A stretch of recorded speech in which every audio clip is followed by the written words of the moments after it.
The experiments done with subatomic particles, such as an electron, have showed us that the very act of observation can alter physical and non-physical realities. Our intention can influence how we experience life through the expectations we create. When we create positive expectations for our desires or what we want in life, we feel more inspired to pursue them. We just have to cultivate our awareness to stay in present time with our engagements while not losing sight of the bigger picture. Our challenge is not to become sloppy with our thinking during the time interval between conception and manifestation. There is always a time frame from when a thought is conceived to when it manifests in the physical dimension. Because of this, it is easier to allow doubt into our minds. We can talk ourselves out of this doubt by talking ourselves into believing. Doubt and faith share the same wavelength but on opposite sides. The side we put our attention on is the one that gets activated. We can't make things go away in our minds. We can only allow something else to become more present. Let's further explore the wave-particle duality. We have a physical body with a non-physical aspect.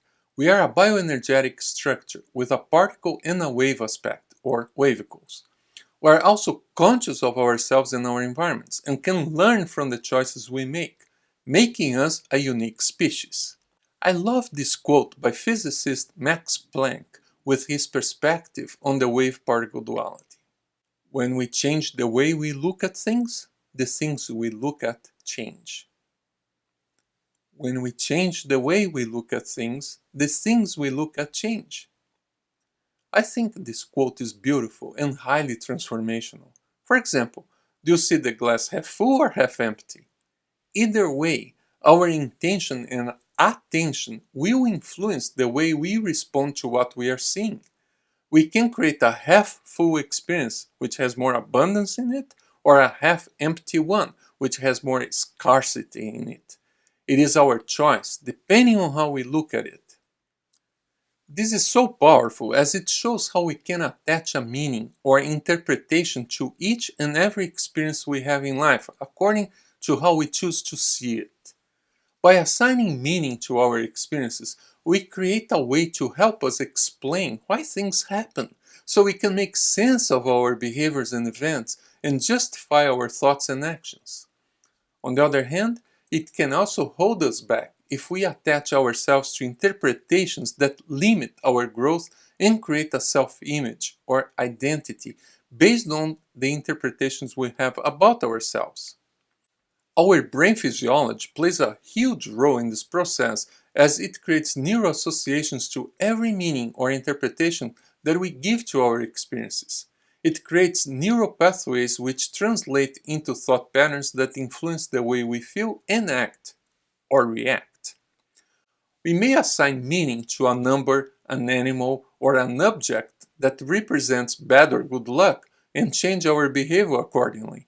We may assign meaning to the position of the planets, to a passage from the Bible, to the mood of our boss, or even the time someone takes to return our phone call, text, or email. What's really important here is to know that we are the ones who can give meaning to our experiences, although we can be hugely influenced by what others think and do. The good news is that to transform our lives, we can give new meaning to our experiences, including the ones from the past. So, how do we do this? Here's my version of Planck's quote. When we change the way we see ourselves, we change. Powerful, right? Let's put this perspective into a process. Let's say that you want to create life transformations. So, then the following questions may help. What kind of person would you like to become? What change do you need to make to become the kind of person you want to be? What is the first thing you can do to become that person? What action can you take? Take your time to answer these questions and refer to your coherence assessment. Your answers will help you craft your core intentions, which I'm going to explain in an upcoming video. If you want to transform yourself, start imagining yourself the way you want to be and then do something about it, because in order for us to change, we have to transform patterns of behavior and thought. We have to create new interpretations to replace the old ones. We have to let go of identities and habits that are not compatible with the new version of ourselves. We have to transform the flow and the interaction of our energy streams.